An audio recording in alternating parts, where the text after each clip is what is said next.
এই জন্য ভালো মানুষের জানাজায় অংশগ্রহণ করার জন্য আল্লাহর পক্ষ থেকে ফেরেশতারাও পর্যন্ত চলে আসে। জুড়ে বলেন সুবহানাল্লাহ। অনেক সময় দেখা যায় অনেক আলেম, বড় বড় আলেম যারা, এরা মারা যাওয়ার পরে এত মানুষ হয় কল্পনা করা যায় না। এত মানুষ আসলো কোন জায়গা থেকে? আধা ঘন্টা আগে দেখা যায় যে মানুষ কম, আধা ঘন্টা পরে দেখা যায় এত মানুষ আসলো কোন জায়গা থেকে? হতে পারে আল্লাহর পক্ষ থেকে হাজার হাজার ফেরেশতা আল্লাহ পাঠিয়ে দিয়েছেন। এই জন্য ভালো মানুষ হওয়া দরকার। এই জন্য ভালো মানুষ যারা হবে এদের জন্য আল্লাহ পরকালে জান্নাত রেখেছেন। এবার আমি যে হাদিসটা পড়েছি, নবীজি সেই হাদিস শরীফের ভিতরে কি বলছেন দুনিয়া সম্পর্কে শোনেন। এক নম্বরে তো আল্লাহ রাব্বুল আলামিন বললেন, ফামান যুহজিহা আনিন নারি ওয়া উদখিলাল জান্নাতা ফাকাদ ফাজ ওয়া মাল হায়াতুদ দুনিয়া ইল্লা মাতাউল গুরুর। যারা পরকালে জাহান্নামের আগুন থেকে বেঁচে জান্নাতের ভিতরে যেতে পারবে, এরাই হচ্ছে প্রকৃত পক্ষে সফল কাম। আর এই দুনিয়ার ব্যাপারে আল্লাহ রাব্বুল আলামিন বলতেছেন, ওয়ামাল হায়াতুদ দুনিয়া ইল্লা মাতাউল গুরুর। এই দুনিয়া হচ্ছে তোমাদের জন্য ধোঁকা, ধোঁকা ছাড়া আর কিছুই না।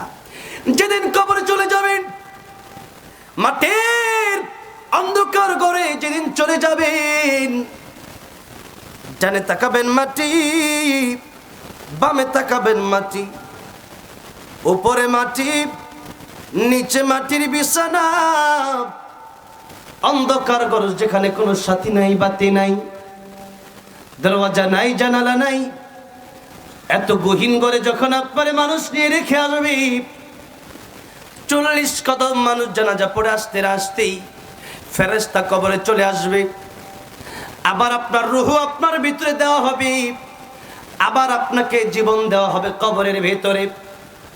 সেই কবরের ভিতরে উঠে যখন দেখবেন শুধু মাটি আর মাটি, অন্ধকার আর অন্ধকার,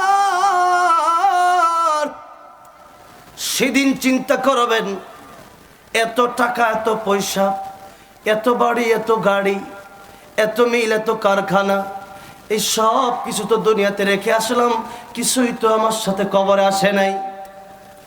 নবীজি বললেন, ভাই তোমার 3 জন, এক ভাইয়ের নাম সম্পদ, আরেক ভাইয়ের নাম আত্মীয় স্বজন, আরেক ভাইয়ের নাম নেক আমল। এই 3টার 2টাই তোমার সাথে আসবে না। এক ভাই আসবে, ওই ভাইয়ের নাম হচ্ছে নেক আমল। ওই নেক আমল নিয়ে আসলে তোমার কবরটা আল্লাহ জান্নাতের বাগান বানায় দিবে। তাহলে কোন ভাইয়ের দাম বেশি? নেক আমল।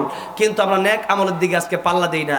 আমরা কে কার সাথে বেশি মারামারি করে পারে এটা পাল্লা দেই, কে কার চেয়ে বেশি টাকা কামাতে পারে এটা নিয়ে পাল্লা দেই। এই জন্য পাল্লা দিতে হবে কে কার সাথে বেশি নেক আমল করতে পারি। আল্লাহ সেই তৌফিক দান করেন। জুড়ে বলেন আমিন। এবার